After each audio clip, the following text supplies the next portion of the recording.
Greetings, greetings, greetings. A couple of, I'll say maybe about a year ago, maybe even two, I have a video on my channel and it's entitled We're in Hell. And in that video, I haven't actually watched it in a while. I haven't revisited it. However, in that video, basically what I was speaking on was the reality that we live in and the paradigm that we live in. And I'm bringing this up because I did a video, or actually a couple of videos back, and I mentioned how I knew where heaven was, and I knew as well where hell was or is. And that's kind of like what I want to cover today. Um, when I said that we were in hell, there's different, everything, in knowledge and information comes in different degrees. It comes in different phases. And I don't like putting out information to leave the student confused. I don't like putting out information to leave people with more questions, or try to be thorough in the information I put out. Now, sometimes it may take me a while to put out the information, or to get back to different topics. However, I meditate and I try to connect and align with my ancestors daily, and I ask them daily about different topics and different subjects that I should put out.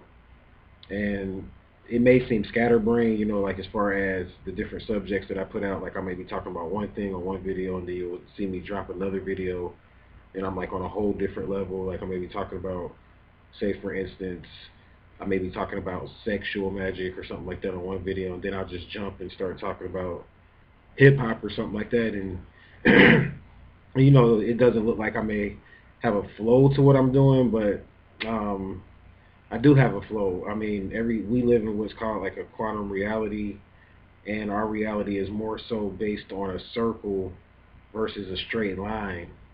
And if you know anything about a circle, you know that no matter what you do, you're going to get back to the starting point. You're going to always find yourself back where you started at, versus with a straight line, it's like you just keep going and going and going, and it looks like you're just never going to really go back to the point where you started when you think about a straight line.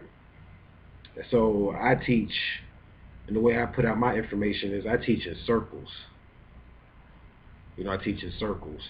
So I may put out a topic and then put out another topic, but the ancestors always find a way to bring me back to the topic that I may have started out with, and they give me more information when I go to the next degree. So I'm going to try to take you to the next degree in understanding heaven and hell, based on a cosmic perspective, and from a cosmic point of view. The first thing that people think about when they think about hell is they think about this character named Satan. And I want to start with hell because this is what fascinates most people. This is the motivation that most people have for being Christians, or whatever religion you may be. You propose and you profess this and propagate this religion because of a fear of not going to hell. And when I say we're in hell, I'm speaking on the fact that the deity named Satan, that you term as Satan, his name was Satuk. And I talked about this on the Satan video, so I'm not going to go too deep into it, but I just want to kind of introduce this as I go deeper into the topics of heaven and hell. So his name was Sutuk. And you have to remember that these characters that you read about in the Bible and all of this mythology is rooted in what's called the Kemetic mysteries, is rooted in what's called the Dravidian mysteries, is rooted in the ancient Canaanite mysteries. This is your zero-time reference when it comes to all philosophy, religion, education, economics, whatever the case may be. It all came from this same source. And I'm going to get a little bit more into that in a second. So this character, Satan or Satuk, represents the soot, as I talked about in that video, or the earth. Because in the Bible it talks about how Satan, or Lucifer, was one of the angels, and he was cast into the earth. Didn't say he was cast into hell. They say he was cast into the earth. He was in amongst the stars. You see, he was one of the angels. He had the light, but they say that he became proud and he became cocky, so he was cast into the earth. This story is documenting what I talked about on the last video, which was speaking on how you had two brothers and one went against the council in doing a certain project and went against the will of the supreme being and went against the laws of justice at the time and went off and started doing his own thing. That's what that story is talking about. The story of Lucifer is actually comes from that greater story. And they basically took that story, changed it around a little bit, made it into a different story, and put it out, into the Christian mythology under the title Satan, or Lucifer becomes Satan eventually in the scriptures. But Satan, at the end of the day, is really Satuk. So on one level, we can say, I guess what I'm getting at is that on one level, we can say that we are in hell in this existence because we are bound by the beast. We are bound by the body. We are trapped, essentially, in this body. But there are different levels to hell. You can go higher up, or you can maybe go lower, depending on how you want to look at it. But there are different levels to hell, and that's what I want to cover here on this video, because when you change forms, is what we call it, in the temple, when you change forms, or what you may call die, your existence, your soul is still experiencing. When you change forms and die, that is not the end. You still have cycles, events, and phases to go through and problems to solve when you go to what's called the soul plane. And depending on your reality and your experiences and your memories here will determine your reality when you go to this soul plane. So this particular hell, and I'm going to talk about heaven as well. Talk about heaven in a second. But this particular hell that I'm speaking of was written about thoroughly in the Egyptian mysteries. I'm not going to talk about a lot of it here, but it was written about thoroughly. It has a name, and many of you may be familiar with it. And all beings, any beings that are in physical shells, have to go through this reality, have to go through this corridor in order for them to be judged and to go to the next level. All beings have to go through this experience. Now, I'm not saying that all beings will have to stay in this hell or exist in this hell, but all beings will have to experience this reality based upon the test that you go through when you change forms. Because when you change forms, you will go and have a meeting with the council. They call it ascended masters, or some people call them the elders. In the Bible, they're called the 24 elders. Whatever you want to call them, you will have a meeting with these particular ascended masters, and these masters each one will put you through different tests to determine as to whether or not you are deemed fit to either ascend or to descend and to go back. And it's all really scientific at the end of the day. It's not based on any, I guess, man-made expectancies. So you have the hell aspect, and then you got what's called the heaven aspect. And the heaven aspect is written about as well in the ancient mysteries. In the heaven aspect, you can have a heaven on earth, and there are different realms and different, because heaven is a mindset from one perspective or on one level. However, there isn't a place in the universe that would be considered a perpetual type of heaven.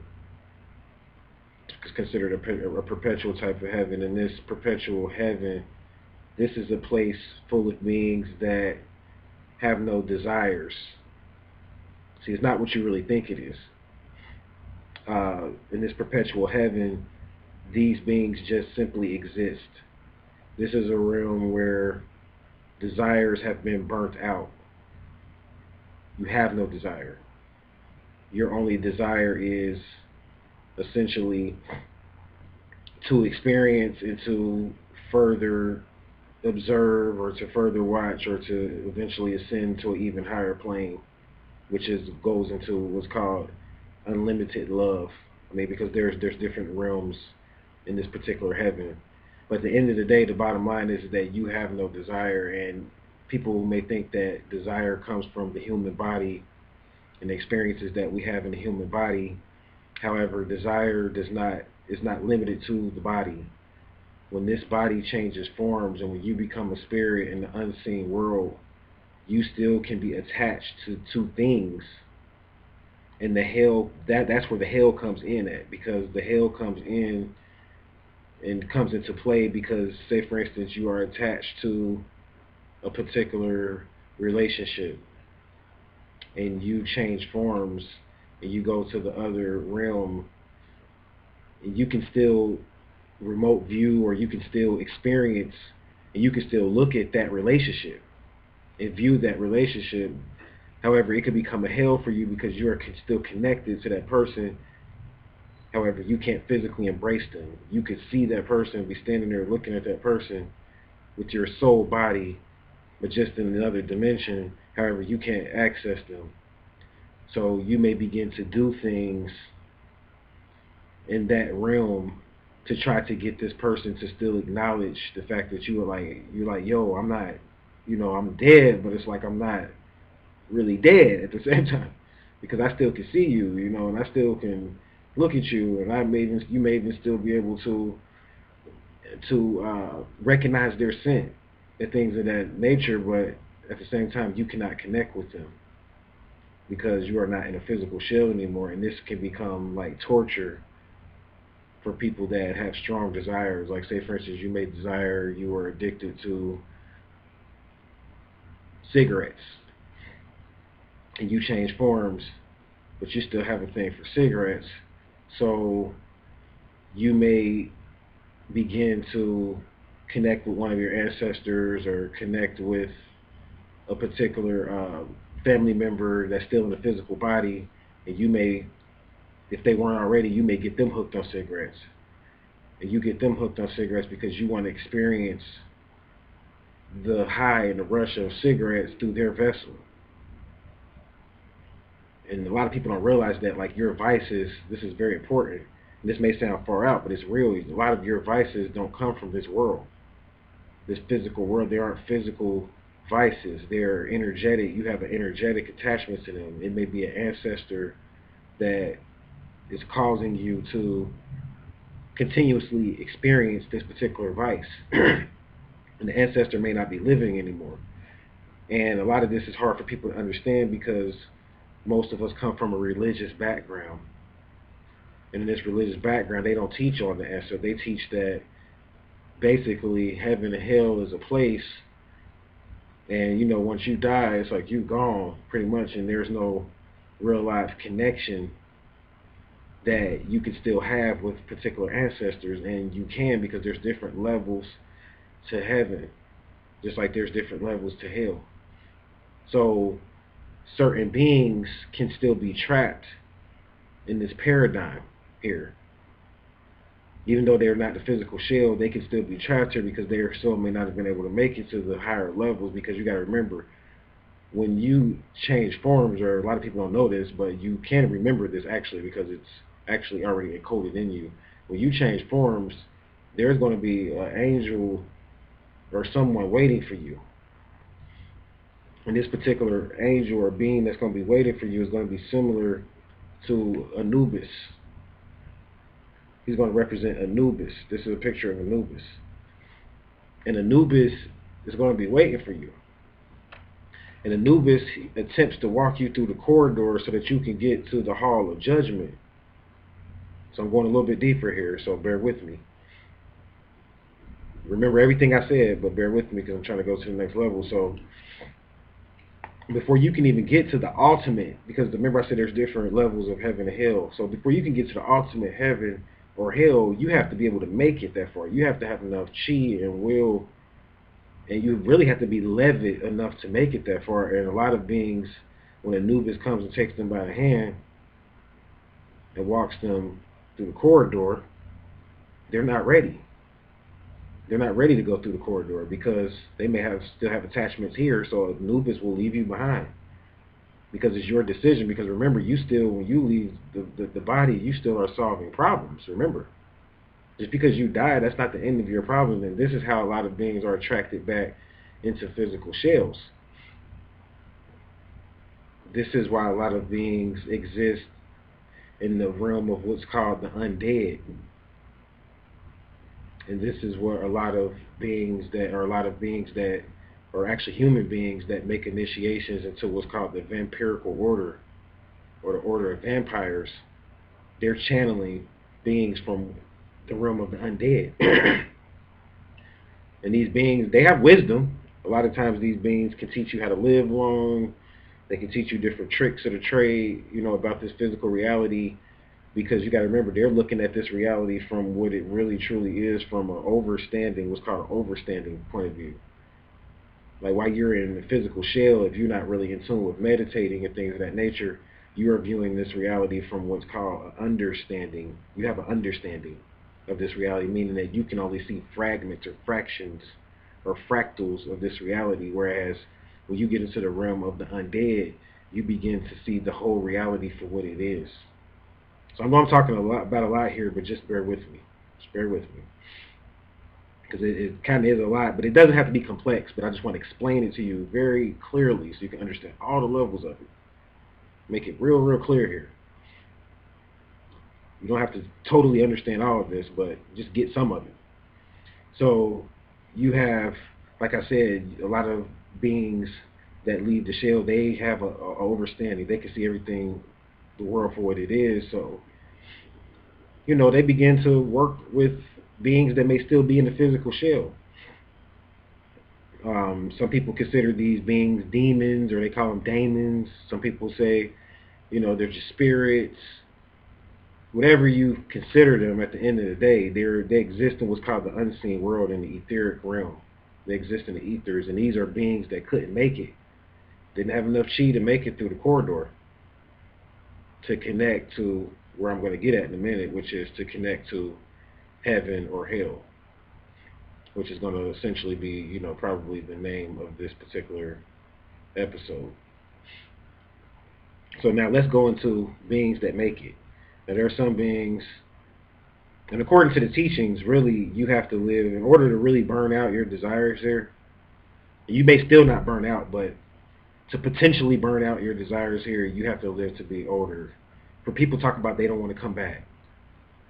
You hear this all the time. People that subscribe to the yogi doctrine, or the Buddhism type of doctrine, they believe in reincarnation, and I'm a believer in reincarnation as well.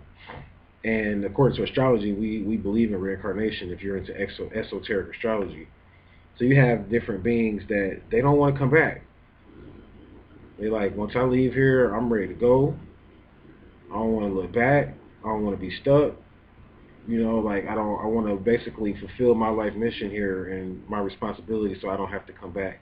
And people ask me this in consultations all the time, do you see in my natal chart what I must do in order for me not to come back? And I tell people that it depends on your desires. It all depends on your desires, and as to whether or not you've burnt out your desires. And according to the yogis and the adepts in the Egyptian mystery schools and the Tibetan mystery schools, this is based on your attachments. This is why they focus so much on non-attachment. Because if you were attached to things in this realm, whatever it was, whether it was money, sex, food, whatever the case, television, whatever you're attached to, you are going to be attracted back to that. So when you go through the halls of Ma'at, if you make it this far, a lot of people don't even make it this far. If you make it through the corridor, then you finally get to the halls of Ma'at. And when you get to the halls of Ma'at, she's going to have two scales. She's represented by Libra. This is where Libra comes in. And she's going to weigh your heart against a feather. and your heart has to be lighter than a feather. This is not talking about the physical heart. This is speaking of the etheric heart. And this is speaking of the etheric heart. So your desires are linked to your heart chakra. And it's also linked to your, what's called your spleen or your willpower chakra. Because desires feed willpower. So you may have been a strong person in this life and had a lot of will and a lot of courage, but at the same time, your desires can be linked into that. And when you change form, say for instance, you were strong and you were into sports and you had a lot of willpower to succeed in sports, and then when you change forms, if you still desire, like if your desires were not burnt out in that field, in that arena, you're going to be attracted back to this realm and may have to be an athlete again, or you may experience sports from a different perspective, but at the end of the day, you still had desires. In that arena, you didn't master those desires, so you will have to come back. Very important. And this is based on my knowledge of studying this. I've been studying this for about 10 years. This whole thing about heaven, hell, spirit, souls. I was fascinated with it. You know, at a young age, I got many books on it from many different perspectives. And this is all just coming from my knowledge and my perspective. So I'm not saying this is the gospel or this is what you must believe. This is what I know about it. So if you do make it there and your heart is lighter than this feather, then you can make it to the realm of Canis, which is a star constellation, as you all know. You have Canis Minor and you have Canis Major. These are different levels of this thing called heaven, true, real life heaven. If you make it to Canis Minor or Canis Major, you will go into what's called another body, kind of like an astral body. Your consciousness will be projected into another vessel and another vehicle. However, it will be different because you won't be attached. Because in this realm is not based upon attachments. It's not based upon self-centeredness. This is a interdependent realm. When you get into this realm of Canis Minor and Canis Major, and all beings have to go through Canis Minor and Canis Major before they could branch off into other star groups or star constellations. And this is where all beings come through when they incarnate here. When you come back here, because some beings decided they want to come back and incarnate back into physical earthly shells for whatever experiences that they may decide. So you have to remember that you have beings that were able to make it through the judgment, because this is what's called true judgment. This is what the Egyptians, I'm not making this stuff up. This is in the Egyptian Book of the Dead. This is the mysteries. And you do have beings that were able to make it through what's called true judgment, but they may have came back for different reasons. They may have wanted to come back at a certain particular time to do an experiment, because this experience is what you would call an experiment. So they may want to come back at 2018 at such and such time and be born, because they knew at that time they were going to connect maybe in 2040 with some other being. This is called time traveling. So some of you came back here on a time travel mission. And you're not locked into this reality, but what happens is that you forget, because once you come and you incarnate here on a time travel mission, you have to remember that. And you can't get caught up in the manifest.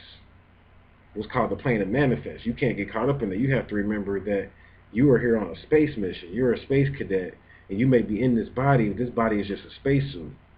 And before you incarnated here, if you were on a time traveling mission, you left certain clues for yourself to help you to remember. There's a movie, and it came from a book called The 12 Monkeys. And in The 12 Monkeys, they time travel in this particular movie. But, I mean, it's actually a TV series. And they do a lot of time travel in this TV series, but what I remember is that when the guy time travels or whatnot, the guy leaves clues, because sometimes he can forget why he came here, or he has to remember certain people and different things. But once he gets into it, and once you get initiated into it, you begin to pick up on things a lot quicker.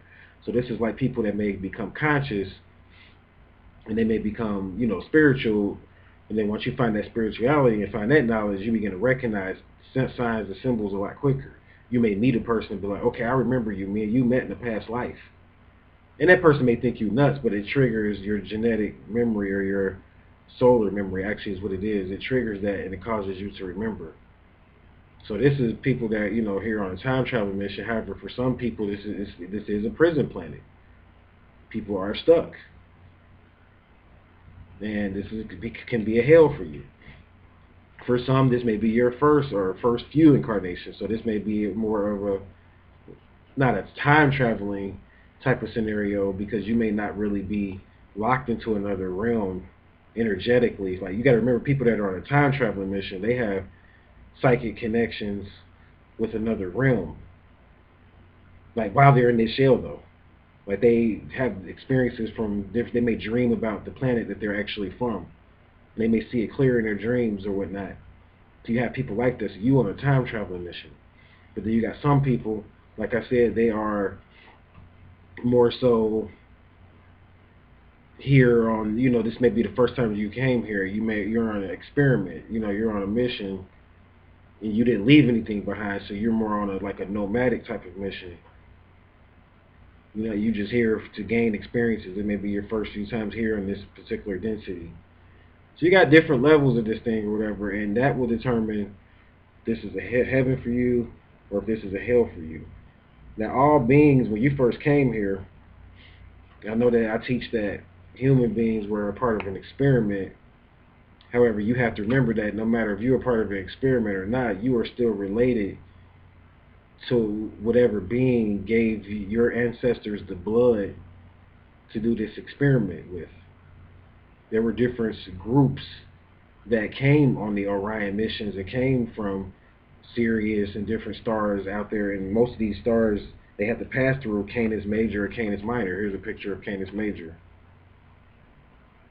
and the stars located in it. Canis Major, this is where the star Sirius is located at, Canis Major. Canis Minor, this is where the star Procyon. And thank you to the beautiful sister that gave me these cards. Thank you. Just want to kind of throw that out there. I'm sure she's watching. But this is where Procyon comes from. So these are different levels. This is basically, essentially, where heaven and hell, or not really where hell, but this is essentially where the levels of heaven exist at. No matter if you're reptilian, no matter if you a humanoid type of being, no matter if you, I don't care what type of physical shell you're in, you would have had to go through experiments and initiations before you got here. You would have to pass through Canis Major to get here. And there's a reason for that. When you read about Canaan in the Bible, which was supposed to be a land that they say where Israel is now, this was originally called Canaan land. This is really talking about a group of beings. The Canaanites were a group of extraterrestrial beings on a star mission that came here a long time ago. And the Canaanites are composed of all the mysteries and the stuff that we talk about, the deep mysteries that go back and predate religion. The Canaanites brought all of that. They had different systems depending on the groups that came, though. Like, say, for instance, the original, like, a lot of people, you may have an attraction to Buddhism. If you have an attraction to Buddhism, then you're linked to the Dravidian Canaanites. They call them the Untouchables, out of India. If you have any ties to India, any relation to India, you're linked to the Dravidians. And they're not talked about. They're not talked about in that, but they are the architects of the Buddhist, so-called Hindu doctrine. Shiva and all of that. The whole tantric system and all of that, that's linked to the Dravidians, and that's how they demonstrated their spirituality. Some people more so linked to the Kemetic doctrine, or the Kamites. And the Kamites, they are similar to the Buddhists in the mysteries, but you got to remember, they were more strict. Like, they didn't teach the sex magic and working with energy publicly. They put people through more initiation, so this was more of an initiation, rite to passage type of system. This is like a lot of Africans and people from the motherland, as they call it, that went off into that part. They went off and they took their doctrine and went off into that particular aspect, or that part of the planet. But all beings essentially landed. It was called Canaanite land, because Israel was actually at one point a launching pad for different extraterrestrial groups. This is where they took off at. This is where they landed at. In the Egypt area and the Israel area was called, even in what's called Sumeria and that whole area, the Middle East in general, this was a launching pad. And then if they went into Africa, you had the Camites, they went more into East Africa, then some of them went west, then some of them went south, and they split the doctrine up into different ways there. So you have different Camites, they split the doctrine in different ways, like you have different versions of Satuk. This is all very complex, so I'm not going to get into all of it here. Then you have, say for instance, in some beings, they went into the Dravidian stock, they went into that particular culture. And then some of them stayed in Canaan land, and this is your beings that teach about the Kabbalah. And we attribute the Kabbalah today to the Jews, so-called Jews. However, the Kabbalah is an extraterrestrial, or the Tree of Life, this is an extraterrestrial blueprint. That's what the Kabbalah is. And it's actually a form and a system of what you would call magic, and working, magic and things like that. But however, this comes from on high. This comes from extraterrestrials. There's actually 13 trees. Some people say it's 11, but there's 13 different branches to the Kabbalah and the Tree of Life. So this is it's talking about the different star constellations on one level, but on another level, it's teaching you how to work high, sophisticated forms of magic. So this is the Canis group. This is, no matter what, you have to be blood linked. When the experiments took place to create Homo sapiens, all of these groups were doing experiments. That's what you got to remember. So say, for instance, in the Hindu culture, their deities look one way, right? They may have deities that look like a cyclops with all these different arms and legs and things of that nature. So they look one way, right? Then you got in Egypt, they have beings that got more so animal parts, things of that nature. So they look like a slightly different way. So you have all these different beings. Then you have, now the Canaanites, because I'm not leaving out Europe, in that area, and a lot of the say for instance, the Greek philosophy, which really is what birthed a lot of, European type of mysteries. A lot of this was originally the Canaanite doctrine, and those people that stayed in Canaan land. Some of them went up into Europe. A lot of the doctrine that comes from Islam, which is really, Islam goes back to Zoroastrianism, which is a little bit older than Islam. And in Zoroastrianism, this is where a lot of, the so-called Muslims get their information from Zoroastrianism. Because if you research Zoroastrianism, most of the Quran and the text of the Quran was in the holy books of Zoroastrianism. So each one, they all have a holy book. Like the Dravidians, they have the Vedas. The Egyptians, they have the Book of the Dead or what may have you. And these things they have the pyramids and all that. And these books were constructed later on. Because you got to remember, this is a culture that took a while to form itself. But I'm just explaining to you how things became the way that they are.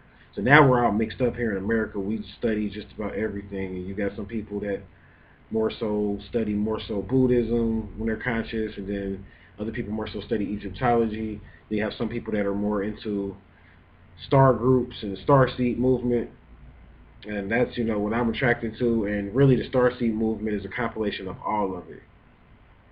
This is really the best doctrine and the best information to give the people in America, especially in American and Western society, because we are in a melting pot. Everything is mixed up here, so we have to teach it all here. So this is why I try not to limit. I do base a lot of my stuff on Egyptology. My name is Egyptian and things of that nature, or so-called Egyptian. But I'm still definitely into the whole Om movement, and I still have an understanding of Dravidianism and what it means to be an Asiatic and things of that nature. Even though I don't really talk about a lot of it here, I still have an understanding of that, and I want to get into more of that. But at the end of the day, I feel like it all goes back to the stars. Because these were all just experiments, and all of these different systems are all really saying the same thing. It's just targeting different groups of people. So these are things that you must know. Like, so when you talk about like making your ascension, and people talk about, like they don't want to come back and things of that nature. You're going to be attracted back if you don't really fully, if you didn't come here and get the full meat of why you came here. And then at the same time, if you can't leave with any attachments. And it's not like heaven and hell is not. This is not a Christian paradigm. So this is not talking about judging people or like you did evil or you did wrong, so you coming back because you killed somebody, but then you were a good servant, so you didn't hurt anybody, so you're not going to ever come back. It's not even really about that. It's about your attachment to it and your guilt. And your, like, say for instance, if you murder someone, do you regret it? Do you feel guilt? If you feel those things, then it's a chance you may come back because it wasn't, to you, the murder wasn't justified at the end of the day. And I'm not promoting people to go out here and hurt people or murder people, but I'm saying that's the bottom line. It's all about your feelings and what you experience from it. So that's my brief video, on taking you deeper into the mysteries and understanding heaven and hell, your life mission, and why you're here. Because these are, things that I'm really trying to focus on to help people to clear up in the conscious community, no matter if you more so into just you doing yoga all day, or if you're more so into the actual intellectual aspect of consciousness or what may have you. At the end of the day, it's about mastering this. Master all of your chakras from your crown chakra on down so that you can make your ascension, so that you can be level enough to make it through the initiation of what's called death in the 8th house. See, Pisces, Anubis is ruled by Pisces. Pisces rules the mysteries, man. This is the mysteries talk about, like the master teacher taught us, this is my story.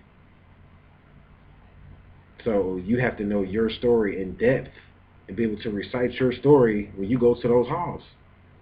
You got to be able to explain why you came back. That's why you ended up coming back, because a lot of people, they when they go to those, or a lot of beings, a lot of entities, because at that point you're not a person, you're not a people, you're not physical. So a lot of beings, they can't go like and recite that because they don't remember. And you can test yourself, because you may be like, well, how will I know if I'm going to make it or not? How do I know if I've gained enough memory? You could test yourself through now. Do you remember your past lives? Do you remember what it was like when you first came to this plane? The first time? At what point in our history did you come here? You have to recite these things. I can't recite them for you. The only thing I do is put out information to trigger thoughts in you so that you can essentially figure it out for yourself. This is what these videos are designed to do, is to spark some type of thought about yourself to help better yourself, because in Egyptian mysteries it's taught that woman, man, know thyself. That's the basic teaching. So everything that I'm telling you in all the videos, go back to that. Always remember that when you press play on one of my videos, it's about man, woman, know thyself. Why did you come here? And you have to be able to thoroughly recite that to my eye. It's just like a court system. You are defending yourself. You are essentially the defendant. When you go, in my eyes, the judge. And you have to be able to recite to her why you came back and why you deserve to go back to the higher planes and experience the higher planes. Many people are wondering, like, why they dream certain dreams and why they have a connection with certain things. This is all based on your psychic connection with another realm. And you got to tap more into that. This is why you have to tap more into meditation. You got to tap more into real, true prayer. You have to tap more into your ancestors and learn about your ancestral line. Like, if you don't even know where you came from ancestrally in your blood through your mitochondrial DNA, like where does your mother's ancestors come from? How can you connect? You can't even connect with the right group. Because, like, say, for instance, you may want to study more Egyptology, or you may want to study more Buddhism, or you may want to study more of the Native American mysteries, and I want to cover that too. The Native American mysteries are more essentially Egyptology. So they're not going to teach you that. We are Egypt of the West. You see, we are what's called Lower Egypt. Just like you got Canis Major and Canis Minor, one of them is higher and one of them is lower. It's the same thing with Egypt. So we were what's called Lower Egypt, and when you get down into what's really truly called Egypt now, they've reduced it, or Kemet now. That was called Upper Egypt. That's the upper part. So Native Americans and people that chose to come on this side, this is just a different side of the Egyptian mysteries. There are beings that came into South America. All of this is Egypt.